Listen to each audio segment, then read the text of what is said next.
Hey guys, welcome back, and for this video I'm going to show you how to change text size for each app on iPhone. First, what you want to do is open up your settings and just scroll down a little till you see the control center section and just tap on it.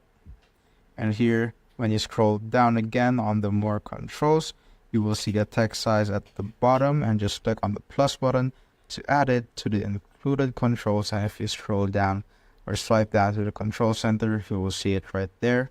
And to test it, let's open up Safari.